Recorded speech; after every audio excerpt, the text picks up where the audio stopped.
Hey y'all, welcome back to the channel. Today we're talking about a case that's been in the headlines for decades, the Menendez brothers. Now, if you've been following true crime for a while, you already know their story. But for those who don't, here's a quick recap. Lyle and Erik Menendez were convicted in 1996 for the brutal murders of their wealthy parents, José and Kitty Menendez, in their Beverly Hills mansion back in 1989. They claimed years of abuse led to the killings, but the prosecution argued it was all about money.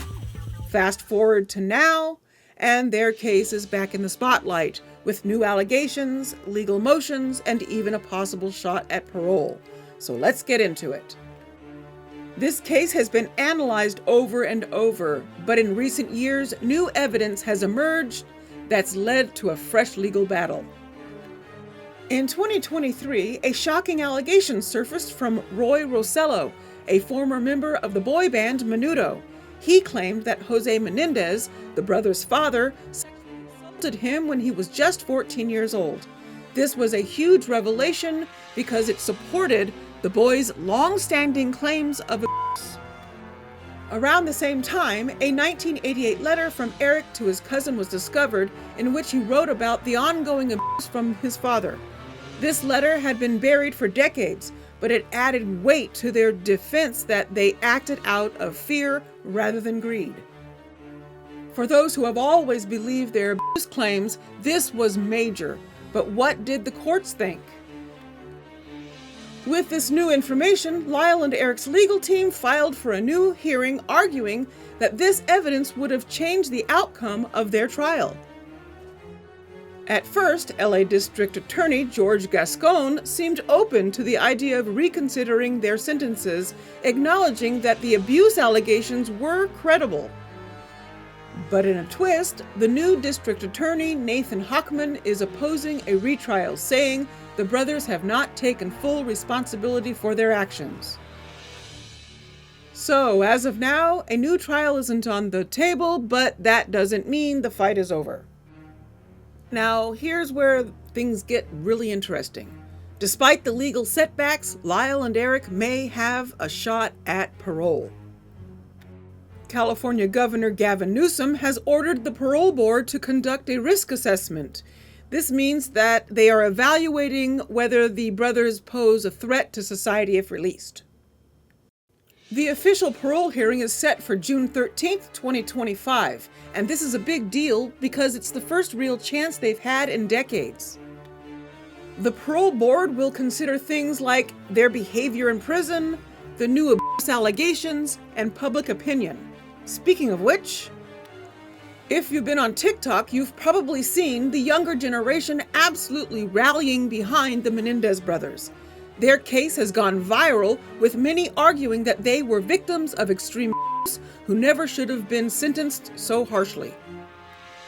Netflix has also fueled the conversation with Monsters, the Lyle and Erik Menendez story, a dramatized series coming soon. A documentary featuring the brothers themselves, where they talk about their experiences and their hopes for the future. This has put pressure on the justice system, but is it enough?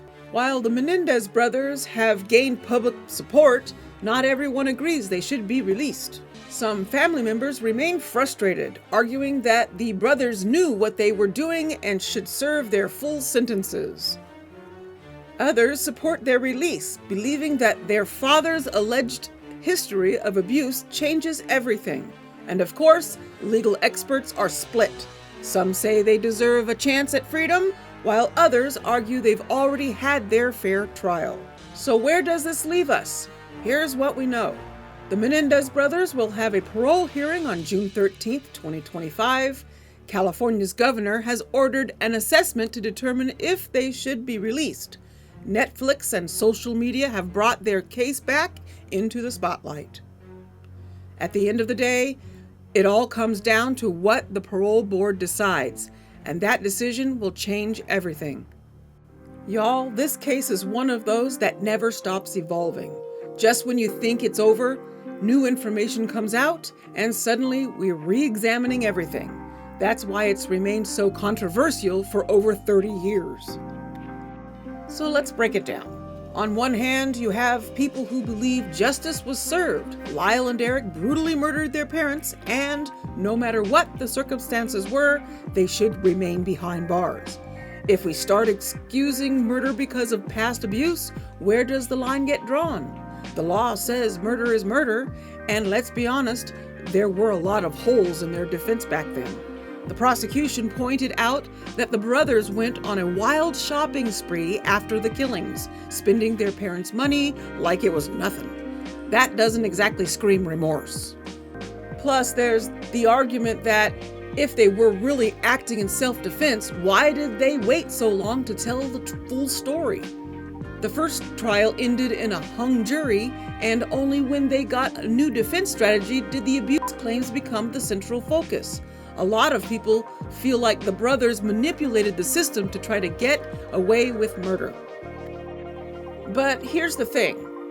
On the other side, you have a growing number of people, including legal experts, who believe that the Menendez brothers trial was unfair. And y'all, I have to say, I see why people feel that way. Let's talk about what we didn't know back then. The 1988 letter from Erik, proof that he was talking about the abuse before the murders. That wasn't even allowed in the original trial. If it had been, could the jury have ruled differently?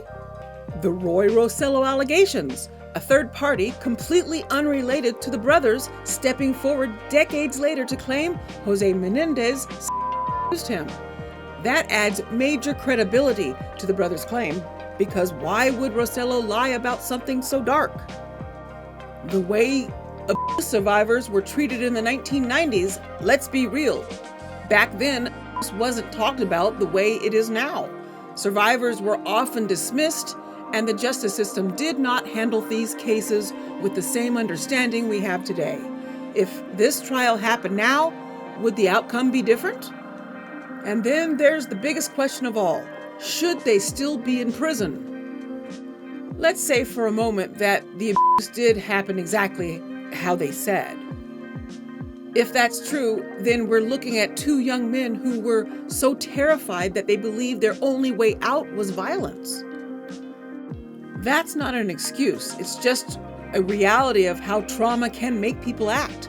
Does that mean they deserve a second chance? Look, I'm not saying we should ignore the fact that they killed their parents, but I do think we need to ask, have they paid their debt to society? They've been in prison for over 30 years. They've been model inmates, no disciplinary issues. They've helped mentor and educate other inmates. They aren't a danger to society. Y'all, let's compare this to other cases. There are people who have committed cold-blooded murders with no remorse and still walked free after 25 years. So why are Lyle and Erik different? Why is life without parole the only option here? And that's where I struggle. I'm not saying they should or shouldn't be released, but I do think they deserve a fair chance to prove they have changed. And the fact that Governor Newsom has even ordered an official risk assessment shows that people in power are rethinking this case. So now I want to hear from y'all.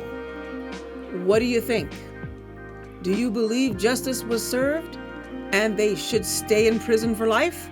Or do you think their sentences should be reconsidered based on what we know now? Do you think they should be paroled in 2025?